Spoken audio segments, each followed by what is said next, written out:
back to your place? No. Okay. So good evening, ladies and gentlemen. Thank you for coming out on such a wet evening. It's lovely to see you, and I do appreciate it. I've got an important task to do right at the start of this evening's event. Tony Merritt has done sterling service for us for many, many years, and he's done the catering for us for many years at the City Hospital Postgraduate Centre. And 42 years. 42 years. Well, we did look in the archives, but they didn't go back to the origins of Medkai. But 42, are you serious, Rami? It was just 42 years. 42 years. That's amazing. Thank you ever so much, Tony, for all your work. It's been absolutely amazing over the time, and we've enjoyed it. And I'm only sorry that I haven't been able to enjoy the food this year because I've been too busy. But as a token of our appreciation, we've got a small gift for you.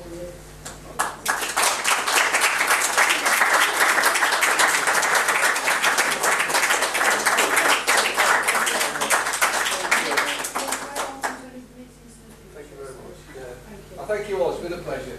Thank you.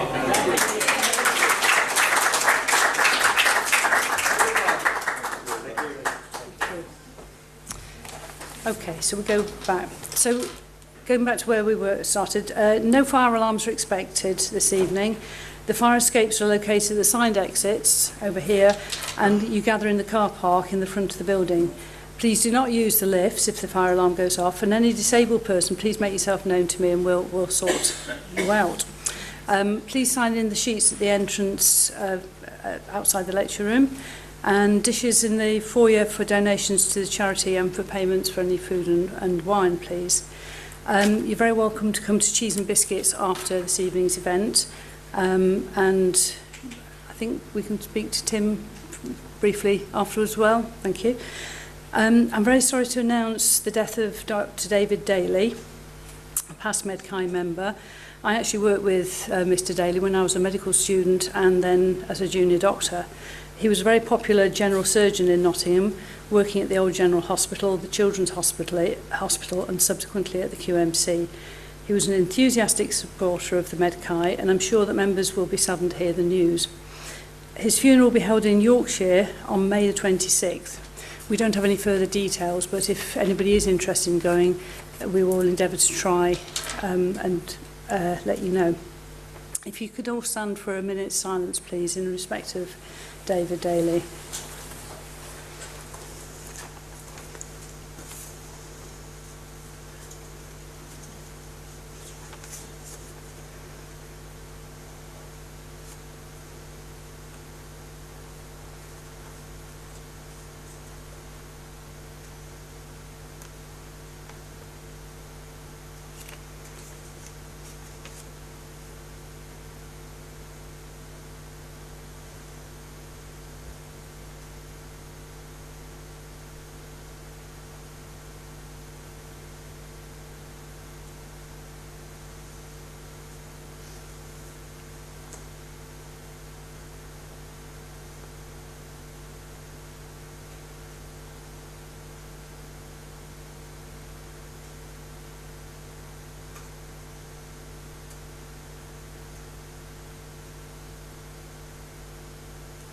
Thank you, ladies and gentlemen. So the meeting on the 13th of April, the minutes are available in printed form outside in the foyer. If you wish them to be emailed, we can do that for you if you contact the administrator. There's a podcast of the meeting is available on the website, and if there are no objections to these minutes within a fortnight, I'll sign them as accurate. You may be aware that we've been very busy since we last met. We had a very highly successful quiz at the Rutland Hotel, raising £440 for the Jessica Hope Foundation. We met at the Fat Cat pub and talked about The Casual Vacancy by J.K. Rowling. Very lively discussion, and we also discussed the previous book because we so enjoyed it as well. The next book club is on the 27th of June at the Fat Cat pub, and we're going to discuss A Place Called Winter by Patrick Gale. So please do come along, you're very welcome. It's fun evening, and we just have a meal afterwards. The annual dinner, the spring dinner dance on the 7th of May was extremely successful, a lot of fun. Everybody stayed till the small hours, and we raised £820 for the Jessica Hope Foundation.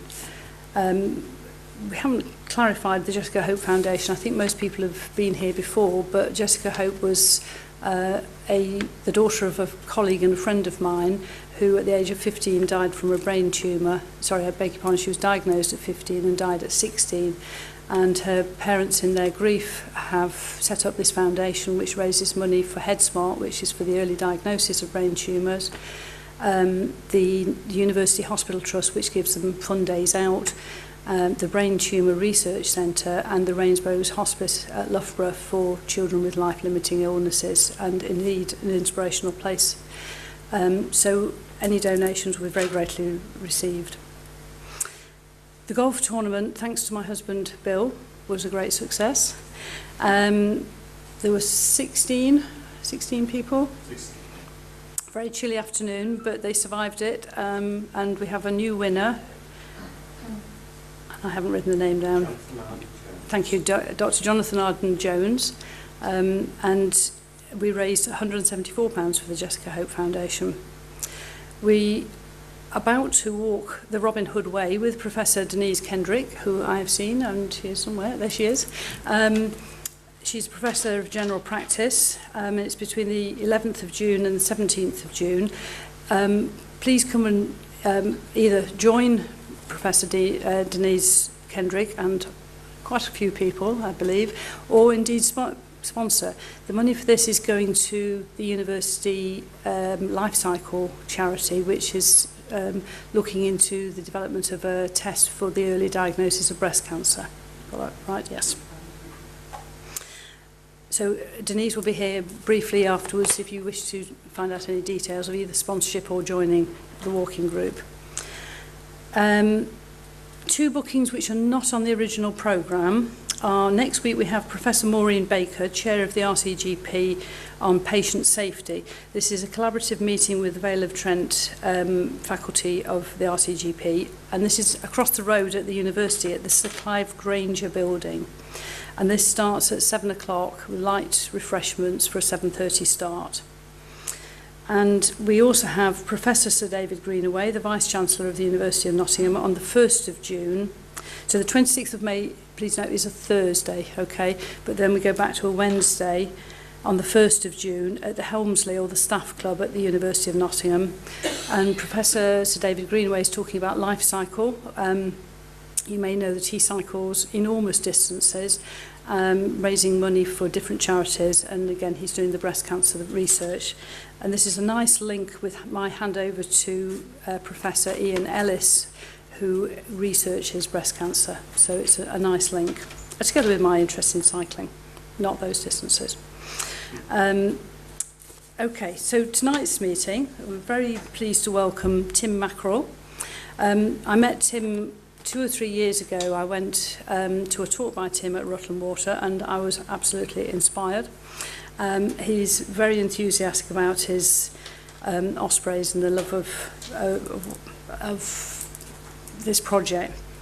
He's a senior reserve officer at the Leicestershire and Rutland Wildlife Trust at the Rutland Water Nature Reserve. He's also founder of the Ospreys Flyways project, and he's currently writing up, I think he said he has actually written it up, nearly written it up, his PhD on Ospreys with the University of Leicester, so we wish him well. I give you Tim Mackrill, ladies and gentlemen. Right, we've just got to switch this over by the wonders of modern technology. Ta-da. Well, thank you all very much for coming this evening. I don't know how much you know about Ospreys, but hopefully this kind of talk will be of interest whether you're a bird lover or not, because the story is kind of much broader in its scope. Well, I hope it is anyway. And that's kind of given away by the fact it's called Rutland's Ospreys Go Global. So over the next kind of 45, 50 minutes, you'll be transported from Nottingham to Senegal and back. So we better get going. Anyway, the project which I run is a partnership between the Leicestershire and Rutland Wildlife Trust and Anglian Water, who own Rutland Water. So that's why that partnership came into being. And in fact, it's a really good example, I think, of how kind of conservation and industry can work together. But there is an osprey. Now, they are a spectacular bird. They've got a 5-foot wingspan, so tip of one wing to the tip of the other. And the Latin name, as you can see, is Pandin haliatus. Now, they occur across much of the globe, in fact. They're a really cosmopolitan species. So the race that we get in the UK is Pandin haliatus, and our birds are migratory. So they'll breed in places like Rutland, and then they migrate south to sub-Saharan Africa for the winter. And there are various migratory populations of ospreys in Europe. In fact, there's one particular breeding pair that breeds right up in the very north of Finland, in Lapland. So it's in the Arctic Circle, and the male from that nest, we know from satellite tracking, winters on almost the southern tip of South Africa. So, you know, they really are global travellers in some cases. There's then another race that occurs in North America, Pandin haliatus carolinensis, who are also migratory. And in fact, there's another interesting satellite tag bird there that breeds in New York, or it did, it actually died now, but it did. It was in New York and it wintered in the middle of the Amazon. So, you know, talk about two contrasting landscapes over the course of a year. Then there's a race that occurs in just the Caribbean, Ridgeway, and they've got their heads screwed on the right way round because they're sedentary. They don't migrate. And if I lived in the Caribbean, I think I'd probably do just the same. Now, the thing that the osprey has in common, despite the fact there are these different races, is that they are exclusively fish-eating. So fish makes up 100% of the diet. And because they are so specialised, clearly they have got some fairly unique adaptations to help them catch fish. Firstly, superb eyesight that's thought to be around about 16 times better than our own. But probably most importantly of all are these razor-sharp talons. And they've got a clever adaptation where they've got 3 forward-facing toes, one that's reversible. And so that means that when they grab hold of a fish, they're able to reverse that forward-facing toe to keep hold of the trout, the roach, or whatever species it is they've caught. You'll see the claws are razor sharp, and they've also got a scaly underside to the foot to give them that extra grip. Now, they're a bird that formerly would have been really common across much of the UK, you know, all the way from Scotland down to the south coast of England. And we know they're common because there's lots of references to them in historical literature. So one of the most famous ones is a quote from the tragedy of Coriolanus, which of course is one of Shakespeare's plays. So you'll see the fact that Shakespeare's referring to the osprey must have meant, when he wrote his plays, that most people would have known what an osprey was, because clearly, to use them in that sense, his audience needed to know what they were. So that alone really implies they were fairly common. But then, like many birds of prey, they were fairly religiously persecuted, and the population slowly but surely began to dwindle. So from being really numerous and widespread, they were eventually pushed to extinction. So you can see the last pair bred in England in 1842. And then in Scotland, it was a similar kind of a story, pushed to just very remote places where there wasn't really any human habitation. But then in 1954, a pair of ospreys returned to the famous Loch Garten, right up in Aviemore in north-eastern Scotland. And from that one pair, which was really protected in every sense of the word in the 50s and then in the 60s, the population slowly but surely managed to increase. And there are now something like 275 breeding pairs of ospreys in Scotland. So it's a real conservation success story. And there's lots of different elements of that story I could go into. But I think one of the most important was what actually happened at Loch Garten, because in the 50s and the 60s and even into the 70s, egg collecting was a real problem. So people would travel up to northern Scotland to steal the eggs of rare birds like ospreys, golden eagles and similar rare and sought after species. And so that posed a real threat to birds like the osprey, which was just making a comeback. Now, in the 50s and the 60s, the kind of general school of thought was you must keep nest sites completely confidential in the hope that that's, the way to protect them. But George Waterston, who took over as the director of the RSPB in Scotland, made, at the time, a fairly kind of monumental and controversial decision, because he decided for the first time in, I think it was 1958, to publicise the location of that rare nest. So for the first time, rather than trying to keep it secret, they were actively encouraging people to travel to Scotland to see the ospreys. And in many ways, what he did there, which turned out to be a tremendous success and absolutely the right thing to do, that was kind of the precursor to a lot of the ecotourism we see today. So it was a kind of revolutionary decision in many ways. Anyway, so that's the kind of background to ospreys. The history of ospreys at Rutland Water is much more recent, because of course Rutland Water is much more recent. It was built in the 1970s, primarily to supply drinking water to the East Midlands. But one of the really key aspects to Rutland Water, and I think one of the things that has made it really successful, is that Anglian Water didn't just want it to be a reservoir to supply drinking water. They wanted people to come and cycle round it, to walk round it, to enjoy the surrounds, but also for it to be a site for conservation. So when the reservoir was being constructed, and in fact in the planning stages, they developed this relationship with the Wildlife Trust and actually designated a nature reserve before there was any water. So that really has enabled the reserve to flourish, and it's become very quickly one of the best places in inland Britain for birds. There's huge numbers of wildfowl that come from continental Europe to spend the winter at Rutland Water. And then in the 1980s, the Scottish ospreys, who were passing through England on migration, found it. And effectively for them it's a bit of a motorway service station. You stop off, you catch a fish, and then you continue your journey to Scotland.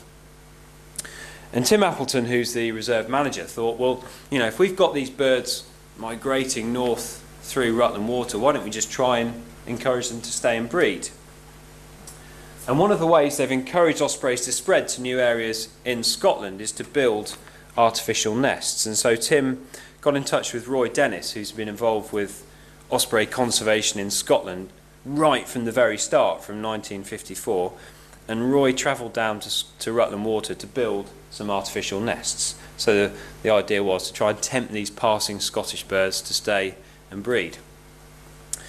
And people got excited because in the summer of 1994, two birds actually did summer, and they were seen on one of the artificial nests. And so we just assumed that the next step would be, well, they'll come back and breed. However, it turns out that Scottish ospreys are very resolutely Scottish. And although they might summer south of their sort of natal area, when the urge to breed grows stronger, which is when they're perhaps 4 or 5 years old, they're almost always drawn back to their natal site. So as a result, although the Scottish population was increasing numerically, geographically, they were much slower to spread. So what do you do?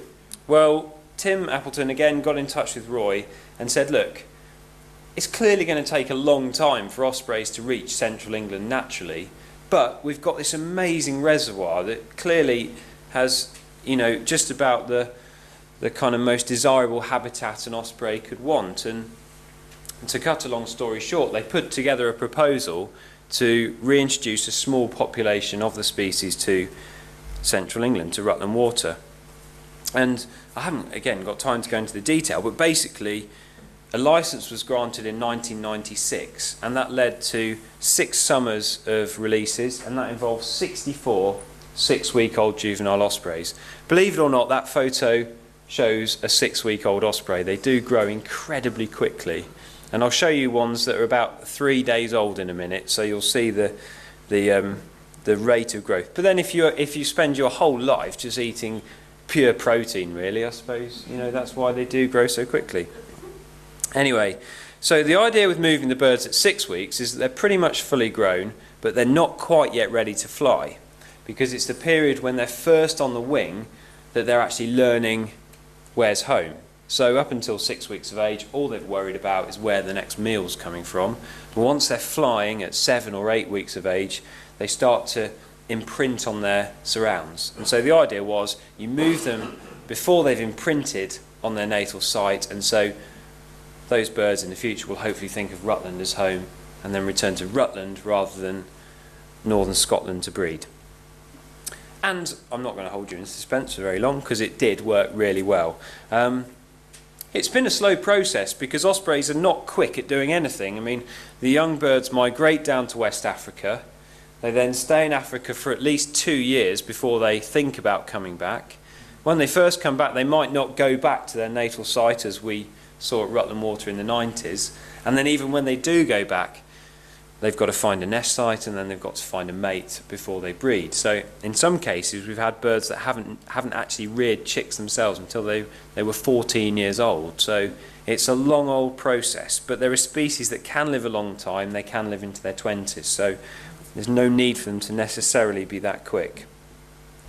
Anyway, since the first pair bred in 2001, you can see 102 chicks ospreys have now fledged from nests in the Rutland Water area. So slowly but surely, a self-sustaining population is becoming established. And if you look at the rate of geographic spread, had it not been for the translocation project, it might have taken another century to reach that point. So it's really speeded up. Oh, I don't want to do that. Thank you. No. It's a good job I've got a backup on the...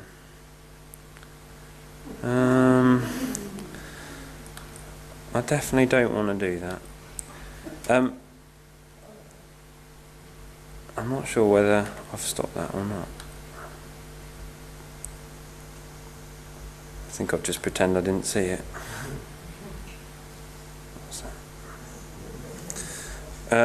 Let's oh no, that's fine. That's okay. Anyway, where were we? So no ospreys for another century, and then I nearly upgraded to Windows 10. Anyway, so you can see here how the population has increased. So from 1 pair in 2001 down to 8 pairs in 2015. So slowly but surely it's getting established. Now the great thing with the project is that we actually have got to know the individual ospreys involved, because they are a long-lived species and they are faithful to the same nest site once they've bred for the first time. The same birds will come back to the same nest year after year. Now the most famous osprey we had within the population was this one. Now his very unromantic name is 0397. 03 relates to the inscription in the bird's colour ring. So you can see on its left leg it's got a white ring which is fitted before they fly with 03. So that just enables us to identify the birds when they return. 97 was the year of release. Now he first bred in 2001, so he was the bird to rear the first chick in central England for over 150 years, and continued coming back to that same nest year after year. And it's only this spring that he's actually failed to come back for the first time. So over the course of those, it was 16 summers, he raised 32 young ospreys at that nest. Now those birds have, of course, some of them have survived and come back, and so he's also a grandfather something like 50 times over, and a great grandfather 15 times over. So that one bird has become incredibly important for the establishment of the population. Now one of his offspring is the bird on the right there, which is number 33. He's a young male, and he took over a nest on the nature reserve last spring and paired with this female. Now this female kind of bucks the trend because she's not ringed, so she is from Scotland. And what we tend to find is, or what we have found over the last few years, is that the males are really site faithful. They come back to their natal site, but females may not. So this male's managed to intercept a female flying north and persuaded her that he's got a Desres with a lovely view, and she's decided to stay. And so this has been the case with several other males as well. So obviously that increases the kind of gene pool of the population, which is important. Anyway, this nest is important from the Osprey project's point of view because it's on the nature reserve, so people can come and see it. We've got a visitor centre which is visited now by about 30,000 people to see the ospreys every year. So the ospreys are really becoming very important for the local area. And just like they've become synonymous with Loch Garten and the Highlands of Scotland, hopefully the same is starting to happen in Rutland. So we even run osprey cruises on the Rutland Bell now. So, you know, you name it, you can probably do it at Rutland Water. And this is the hide that we have that overlooks the nest, and we also relay the live feed from the nest camera. So this does give us a really unique view of the osprey's kind of summer. And that's an image last year of one of the chicks just getting ready for its first flight. And they do have a pretty demanding first few months because they hatch around about now, mid to late May, and then they migrate to Africa at the end of August. So you're talking about 3 months, and then they've got to migrate to West Africa totally on their own. They're not like some species of birds that migrate in family groups. Ospreys go it alone. So that first migration is essentially driven entirely by instinct. Now, as I said, the chicks normally hatch late May, and over the weekend at the Manton Bay nest, the first 2 chicks hatched. So there you go. So I showed you a 6-week-old osprey. This is them a few hours old. This was on Sunday, so these 2 were about 24 hours old. And then the third egg has subsequently hatched. That hatched on Monday. So these will now grow incredibly quickly. And hopefully, by the wonders of modern technology, although I'm not sure I trust modern technology after that episode, if I'm connected to that, what we should be able to do is see the live picture. So that is the nest as we speak. You can just see the female's brooding. Obviously today it's been very wet, so those chicks really need her to keep them warm and protected from the weather. So there's kind of 3 wriggling balls of down somewhere underneath her, but we've barely seen them today because she's just brooding them very, very... Oh, there you go. Just about so.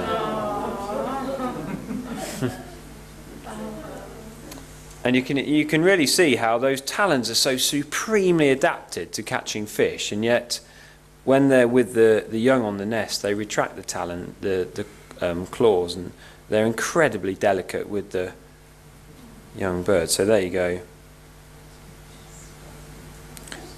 It's quite interesting because the osprey has this characteristic highwayman's mask, and the young have that from the moment they hatch. So you can almost tell they're ospreys without seeing the parents. There we go. That was good timing. Yeah, I had to pay them a lot to do that. Right, so if you want to look at that yourselves, you can do ospreys.org.uk/webcam. And it's amazing how many people do look at that. We get people viewing it from all over the world. Last year I was in the hide overlooking the nest, and I heard this lady talking with an Australian accent, so I thought, well, I'll go and ask if she's come over here especially, thinking, well, clearly not. She actually said her main motivation for coming to the UK was to see the Rutland Water Ospreys. She said she'd been watching them for 4 years and she was desperate to see them, and she said, well, I do have family in Britain, but to be honest, they're secondary. This is the main reason. Anyway, so as I was saying, the ospreys are becoming important for the local community, but one particular place where we did have problems, certainly up until last summer, was the local trout farm. Unsurprisingly, the ospreys inevitably fish in Rutland Water, but on days when it's particularly windy or very wet, it's difficult for them to fish. So they'll go to other outlying sites, and one of the sites they have located in the last few years is the local trout farms.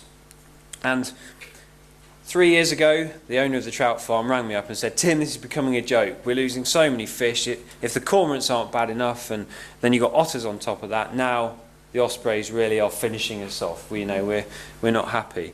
So I went to see him and said, "Well, look, there's two options. Either you just net the ponds over, and then you don't lose anything to predation, but it makes your life tricky, or you follow a model that was used very successfully in Scotland, and actually allow the ospreys to catch fish, but build a photographic hide and charge people to come and take photos of them." And I think Lawrence looked at me like I was completely mad when I first suggested it. But then I said, "Well, just have a look on the internet." And a couple of days later, Lawrence rang me back and he said, "Do you know what? Putting nets up over the ponds is going to be a pain. We'll try the hides." So we built photographic hides at the two sites that this guy owns, and this is the result. So over the last couple of years, more of the ospreys have started fishing at the trout farms, helped by the fact that the trout farm are now actively encouraging them. So what they've now got are fish that, if you're an osprey, it's the perfect size. It's just under, well, not even half a pound, so they don't put up a real fight. There's one pond that's probably not much longer and wider than this room that's got 10,000 trout in it. So it's a bit like breaking into McDonald's if you're an osprey. It's kind of a very, very easy meal for them. And as you can see, the photographs speak for themselves. And I think the owner of the trout farm should be really commended for taking this decision, because he was very sceptical, understandably, at the start. But it's really revolutionised his business. And if the model in Scotland's anything to go by, I think it will just go from strength to strength.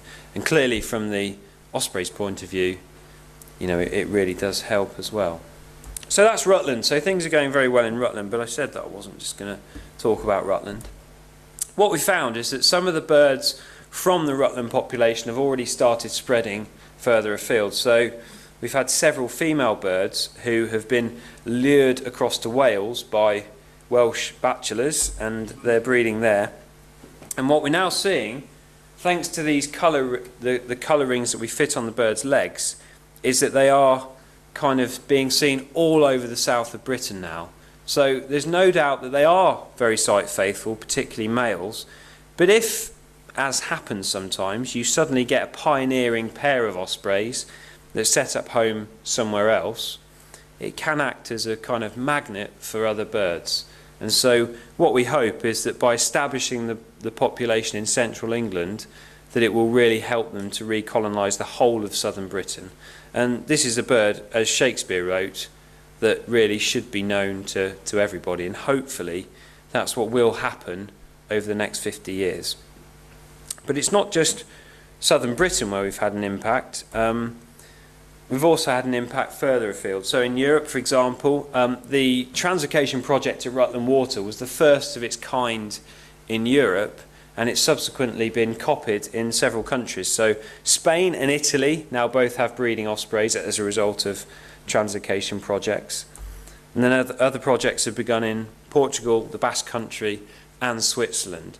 And they're all modelled on the work that we did at Rutland Water in the late 90s. So it's really pleasing to see how the project has really been a precursor to these other initiatives that are now taking place around Europe. And the key thing with this is that this is merely restoring the birds to areas where it should be breeding and was breeding. It's only the impact of man through persecution that has really caused the decline in the first place.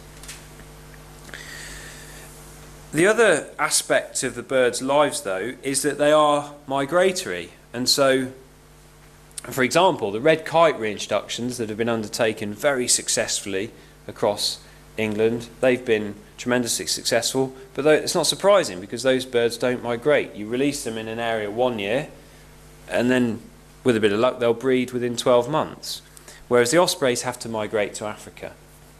And over the last 15 years, the technology available to us to follow them on migration has really developed enormously.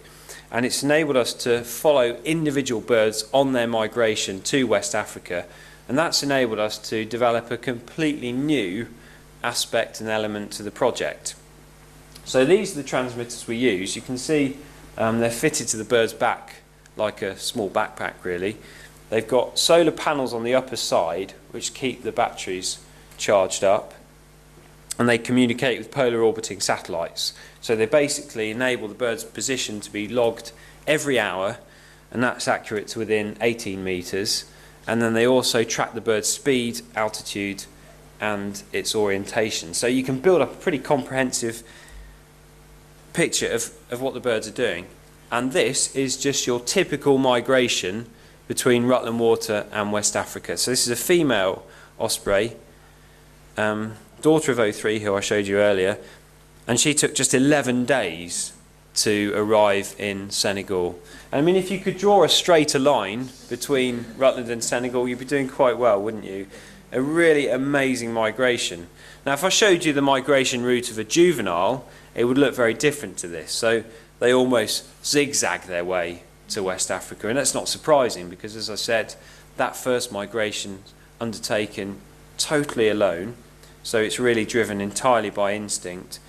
But what we do know from the satellite tracking and from repeated tracking of different individuals is that they do refine their migration over successive journeys. So whereas I drove past the Queen's Medical Centre several times tonight, I won't do it next time I come here, and it was exactly the same. It's in exactly the same process with the Ospreys.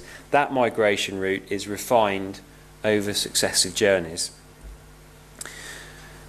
And there are now even transmitters available that plot the bird's location once every minute. So what we're now able to do is to plot not only their exact flight path, but to see how they're flying.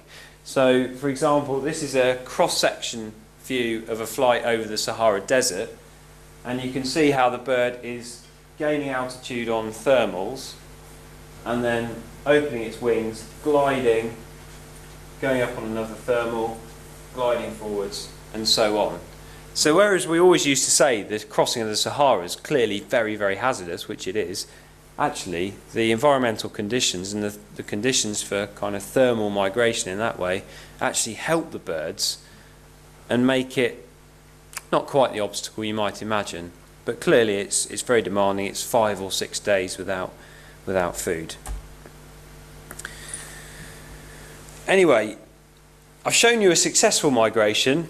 Not all of them have been so successful, but what I'm going to talk about now demonstrates, I think, is how the migration of the osprey can actually bring people together. So this is the migration of Osprey 09, who was one of the birds that we translocated in 1998. Now 09 was one of these birds that took a while to get established, so he didn't actually breed until 2012, when he was 14 years old. Anyway, that summer raised 2 chicks and then set off on his migration. Now we'd followed in the previous autumn, so we knew that he was going to migrate to the Senegalese coast because the adults are faithful to the same wintering site every year. And so we followed his journey with interest. You can see that he left Rutland Water on the 5th of September, headed across the English Channel and down to France. So on the first day's migration he reached Brittany, then he flew direct across the Bay of Biscay and down through central Spain. It took him 3 days to cross Spain, went across the Strait of Gibraltar and then around the Atlas Mountains. And at 10:30 a.m. on the 12th of September that year, he was perched on a ridge on the northern edge of the Sahara Desert. So basically waiting for the moment to set off on that 4 or 5 day flight across the Sahara. And in fact, that is his exact location. So I said transmitters are accurate to within a few metres. And this is an aerial photo of the place where the bird was. Now, you can imagine that's probably quite a good place just to roost overnight. But next day, that bird really should have continued on its journey. What I found, though, when I logged onto the data, was that 3 days later, when it should have still been way across the desert, it was still in that same spot. So, didn't look good. I mean, it's not the sort of place a bird's going to rest for a few days. one of two things had happened. Either the transmitter had just dropped off, or the bird had died. Now, for all the technology in the world, I couldn't decipher that from the data that we'd received. So I sent out an email, kind of more in hope than expectation, to some contacts in Morocco, and just said, do you know this area at all? Well, would you believe that within 2 days, this guy had rung me up, Farid Lacroix, who's French, but he lives in Agadir. And Farid, as luck would have it, had a career as a search and rescue helicopter pilot. So there's the man you want to get in touch with. Anyway, Farid very kindly offered to travel down to this spot, which was 5 hours south from Agadir, and see if he could find out what had happened to the Osprey. So he jumped in his four-wheel drive, and he literally drove as far as he could into the desert until the desert became too rocky and bouldery, and then he got out, put his rucksack on his back, got his satellite phone because he was on his own and there's not much mobile signal out there, and he trudged up to the exact spot where we were receiving the data, and there it is. So that is the spot we were receiving the GPS data from, and sadly what he found was that the bird had died. Yeah, now we think it had probably been killed. The remains that he found indicated the bird had been predated by an eagle owl, which is obviously a big powerful bird that probably licks its lips when migrant ospreys fly through in the autumn and spring. So it's probably not uncommon, but it was unlucky for this bird to disappear in that way. Anyway, what it shows is that there's a guy I've not had any contact with who was willing to drive out into the desert to try and find what had happened to that osprey. And it kind of really got us thinking that maybe we could be doing more to try and encourage these kind of links through the migration of this really charismatic bird. Now, one thing in our favour is that we know that the adult ospreys go back to the same site every winter. So just like they're faithful to the same nest site in the summer, they go back to exactly the same spot in the winter. And this is an osprey that in fact I showed you the map earlier, number 30. This is her wintering spot, and this photo was taken by a colleague who actually saw her on that beach in Senegal. That guy with the horse and cart is actually there. It's not been photoshopped in. He really is genuinely going past on the beach. So over the last few years, I've organised trips for people involved with the Osprey project, and we've got a fantastic team of about 150 people, many of them newly retired people who have got involved in helping to protect the local ospreys, but also to talk to visitors to the reserve about them. Now, if you spend your summer watching them and talking about them, come December, January, you'd really like to go and see them. So that's what we've done. We've organised trips for several years, and it's enabled us to kind of study the birds on their wintering grounds, but also to try and find some of our own ospreys in West Africa. Now, the ones with satellite transmitters don't really count because that's easy.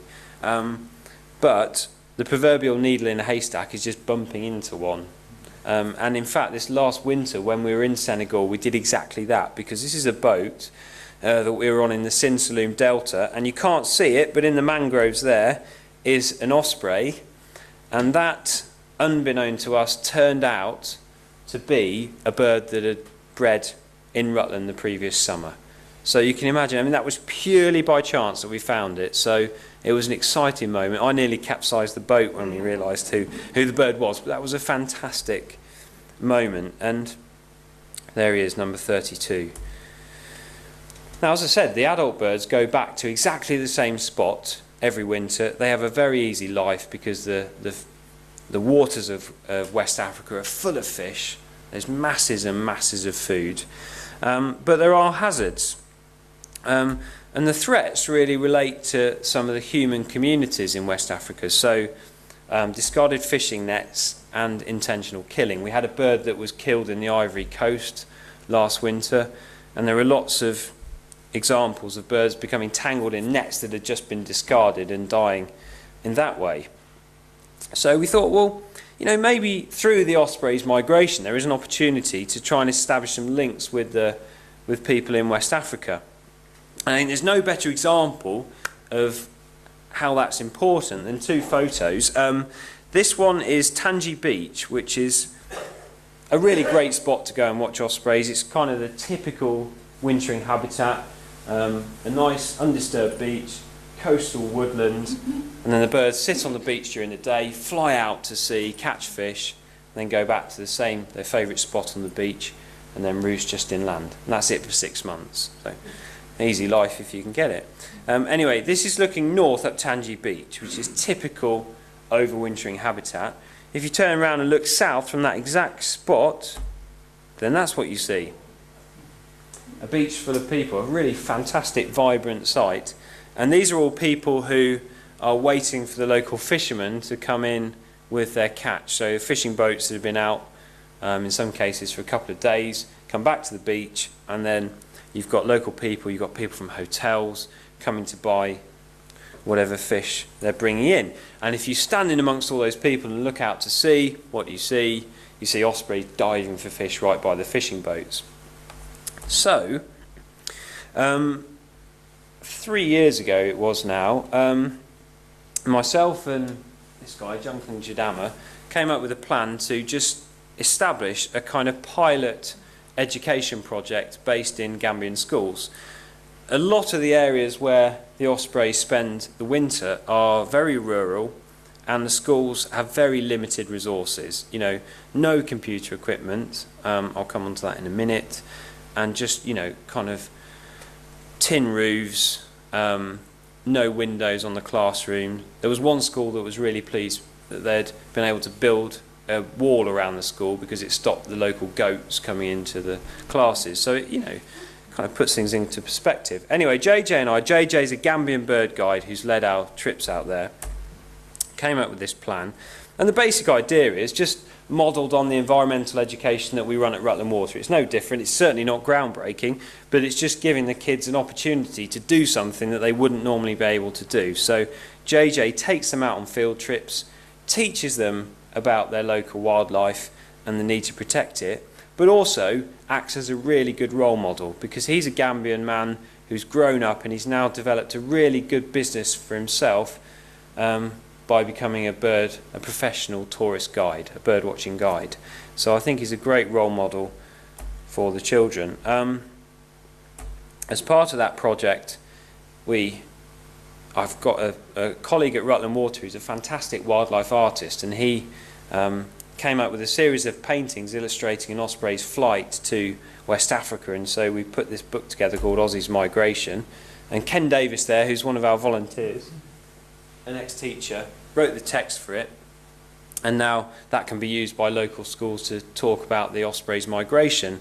And it's really interesting because you talk to a lot of the teachers, and you know, when we first started talking about ospreys and osprey migration, they thought that Aussie's Migration was a fictitious book. It's the equivalent to Harry Potter. But no, we said, no, this is what's happening. And, no, they're not aware of the amazing migratory journeys that ospreys and other birds are making from Europe. So it really does make a difference. This is another school, Tangi Lower Basic School, which is the fishing village where that earlier photo was shown. And they've got an osprey club. And in fact, ospreys have become so part of the local community that the school football team is now called Osprey FC. So that's really, really nice to see. Now, we got a grant from one of the local Rotary clubs, and they actually funded computer equipment for this school. This was a school that had one working computer between 1,500 pupils. So, you know, we do take things for granted somewhat in this country. Anyway, they've now got a very small computer lab, if you like, with 8 computers on it, and that enables the teachers to use a series of teaching resources that another 2 of our volunteers have put together based around the migration of the osprey. So it's kind of, you know, bringing the osprey's journey into all sorts of different classes, whether it be geography, science, RE, creative writing, art. It's kind of all covered, and so it's great now that the teachers there have the opportunity to do it. But then going forward, we've also established links between schools in Rutland and schools in Gambia. So what we're now finding is that the schools are starting to build up what we hope will become quite a meaningful relationship. and enable the kids not just in Africa but Europe to benefit. Because, you know, what better way to learn about Africa than speaking to African students? It's better than reading it in a textbook. Which then led on to another initiative, World Osprey Week, which was trying to kind of, you know, build on those links between Rutland and Africa, and saying, well, if we can link schools between Rutland and Africa, why can't schools worldwide link up through the migrations of the ospreys? We know they're flying from North to South America, from, in some cases, Northern Europe all the way down to South Africa. So they're basically covering most of the globe. And so World Osprey Week is really started 2 years ago. This year we had 300 schools from 12 countries sign up. And basically we've got an interactive map which shows the locations of different satellite tagged ospreys, and then a series of lesson plans to go with it. We then encourage the schools to talk to each other via different means such as Skype and so forth, and that enables them to keep in touch. And the great thing now is that JJ and the kids in Gambia are really kind of, you know, doing things off their own back. And he sent me a video a few days ago of Tangi Beach, which we've talked about, and this was, well, I'll play it.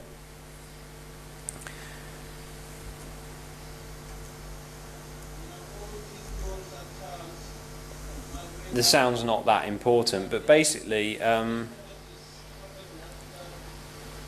the beaches in many cases are absolutely littered with rubbish, discarded fishing nets and so forth. But the school have become so interested in, you know, nature and the environment as a result of JJ's work that they decided to go and clear up the beach. So, you know, just a simple act, but it really is making a difference. So the whole I'm not quite sure how much the kids really wanted to do it, but they showed a lot of willing, and they totally cleaned this entire beach. It's really fantastic, and by the time they finished it was absolutely spotless. So it was, you know, a really, really great piece of work, and that's really come about because JJ is such a kind of enthusiastic and inspiring kind of a character that he's really helped the children to take that interest. So that's really kind of developing all the time, and what I would now like to do is it's got to the point where if we're going to make it bigger, it needs to become its own entity. So the Osprey Flyways project is probably going to become its own UK-based charity, and the key aim of it is going to be to spark an interest in nature among young people, but most importantly then to really help those ones who really show a real kind of aptitude to it, a real interest in it, to develop their own interest. Better plug this in. I have nearly finished, but yeah, thank you. Anyway, so that I think is something that, you know, we hope will develop over the next few years, and it's really pleasing for me that has all come out of this Osprey project at Rutland Water, that now, you know, young people as far away as Gambia in West Africa are starting to learn about the need to protect nature, and to, you know, protect just as I myself did at Rutland Water. And there is Osprey FC, there's the banner. And notice the play on words at the bottom? Do not shoot the osprey. So the message is getting across. Anyway, that's it. So that's kind of taken you from Nottingham to actually I've left you in Gambia, so yeah, have a nice time. Anyway, I just want to finish with a song that another school's put together. This is a school in the Basque Country who got involved in World Osprey Week, and it's just a really nice song, to be honest. No other reason for playing it other than that. I'm sure there's no fluent Basque speakers in here, so I'm afraid you'll have to kind of guess the words, but basically it's talking about an osprey's migration from the UK to Africa and stopping off at the Basque Country en route. So I'll finish with that.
The birds seem to feed on saltwater fish down in Africa and Yep. fish in Northern Europe. Is there something for that? Not really. I mean, they basically show no preference for salt or fresh water. It's just whatever they can catch. In West Africa, the best habitat is on the coast.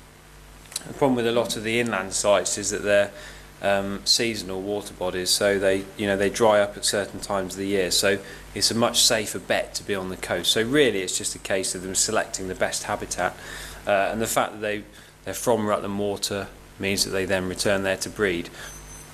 In Scotland, there are areas where they breed all around the coast and then catch predominantly salt water. So. Thank you. Thank you for an inspiring talk. We've heard a lot about predation by guns in Cyprus and Malta and migrations, but I noticed a big funnel across presumably Gibraltar, but are they flying too high for guns? Gibraltar, it's not so bad in that area. In some ways, the bigger threat there is wind turbines, because if you've ever been to the very southern tip of Spain, they're huge amount. I mean, they're brilliant in terms of renewable energy generation, but we think there's probably quite a big impact on migratory birds. The Spanish have become better at conservation, and so there's less illegal killing in that region than elsewhere. It's, as you say, that kind of eastern flyway that's terrible. I mean, there's another place in Georgia, Batumi, which is by the Black Sea, and again, millions of migratory birds pass through there, and thousands are killed every year. So it's a really big challenge that we face at the moment. Are they killed for food? No, just for sport. Yeah. So the Maltese particularly are really, really quite terrible at it. 3 or 4 years ago, when I went to the wildlife reserve, we were told that there had been an osprey shot nearby. Yep. I don't think that's already been done. Yeah, we Did had. that happen more recently? No, yeah, that was 2010, and then 2011. We had 3 birds that disappeared from the Rutland area. We never did prove what had happened. It may be totally innocent, but they were all birds that had returned in the spring. They were at nest sites. They went fishing and then never came back. And we know 2 of them were visiting the same place that we were suspicious of, but never proved anything. So one of the reasons we started satellite tracking in 2011 was really to act as a deterrent, because through the transmitters we're able to follow the bird's every move, and coincidence or not, but no birds have disappeared since we started the satellite tagging, so that probably says it all.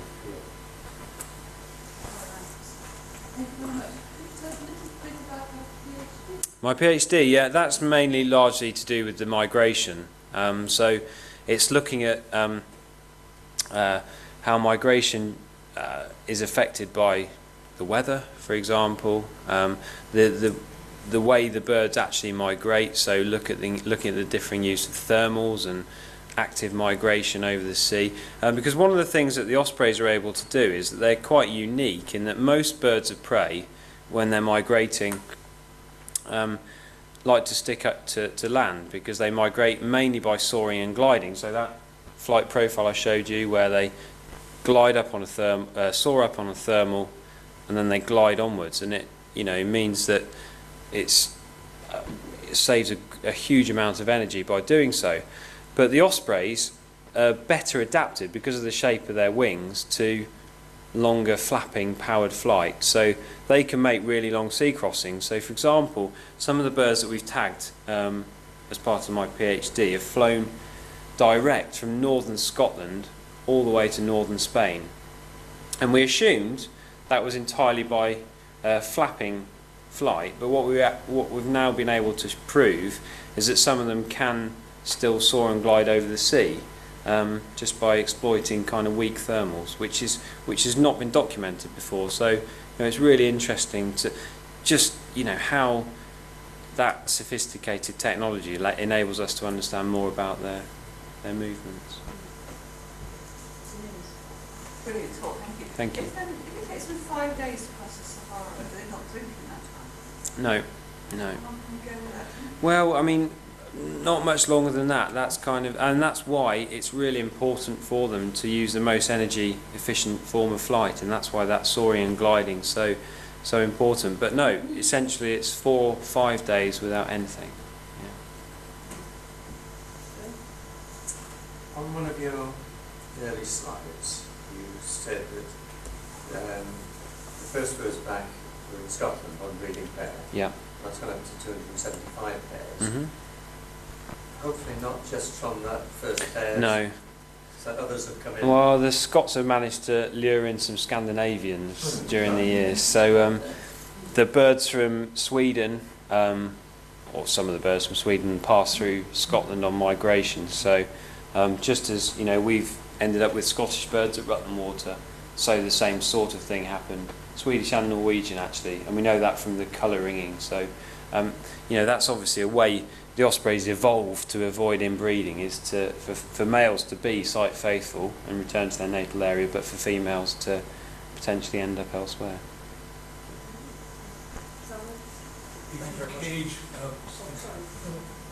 If you cage a migratory bird, Mm. and the time comes for migration, there is a German word that makes the bird urge to migrate in that direction of the cage. I can't Oh, remember really? what the word is. Yeah. Can you- I don't know, to be honest. And in fact, this is one of the reasons why ospreys are very rarely kept in captivity, because obviously the urge to migrate is just so strong. All caged migratory birds have a tendency to bang the cage in that direction. Really? Only in one direction. Oh, I didn't know that. It's So a German word that comes I'll have to look it up. Yeah. Thank you. It's a really interesting talk from the point of view of the idea of one world, the way that the osprey has linked you right across Europe to Africa. It's really quite heartening. Now, I'm trying to think back, is the migration related in some way to the time when the land was one landmass? Mhm. And how does that fit in with the ospreys? I think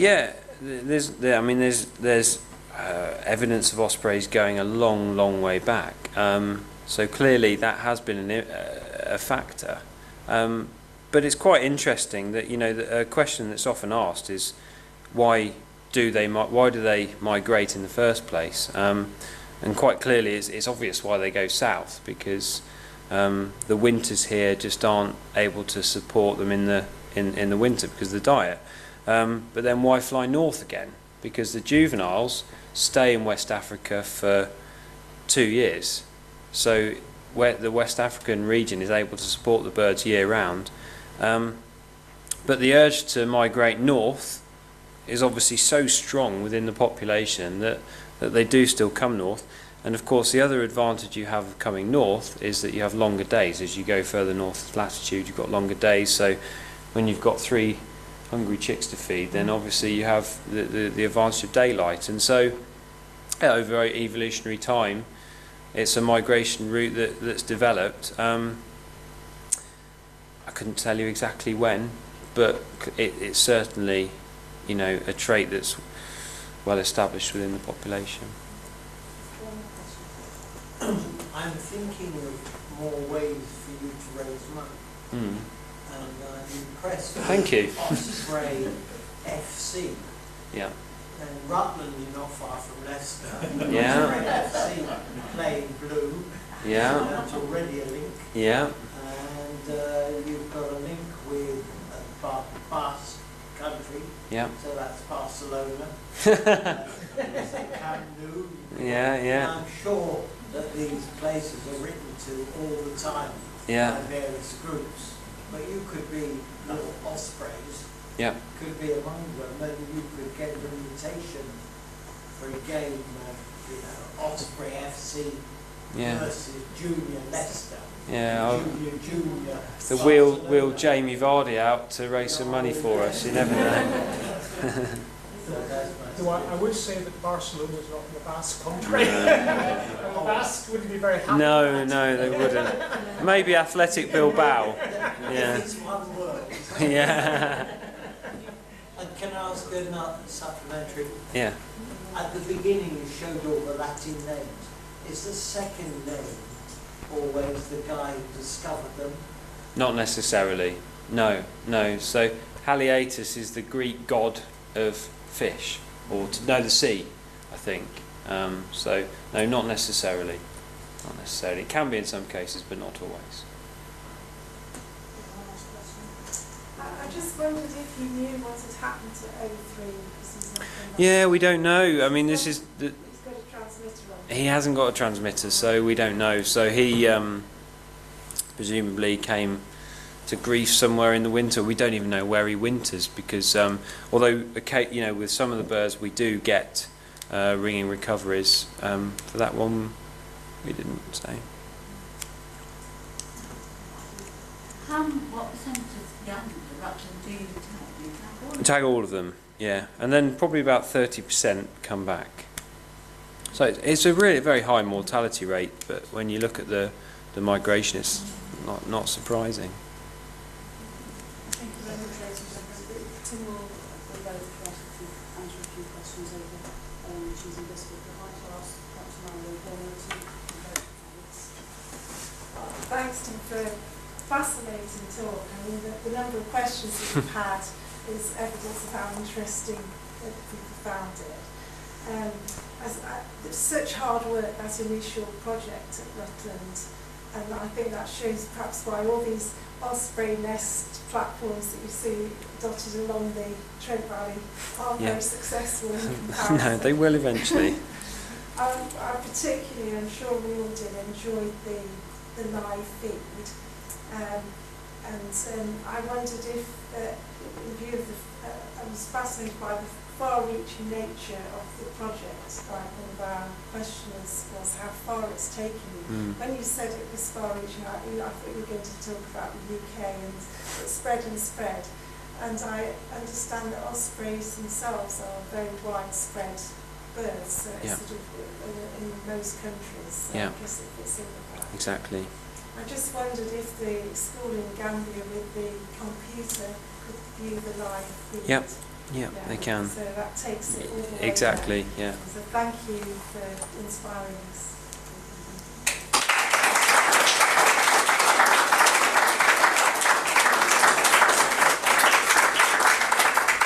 So I've just got a small gift to thank you. These are, there's only 10 of them in the world. Wow. They're Mackrill pens, so just thank you. I better look after that, haven't I? Thank you very much. That's very kind. Thank you. Thanks, everybody.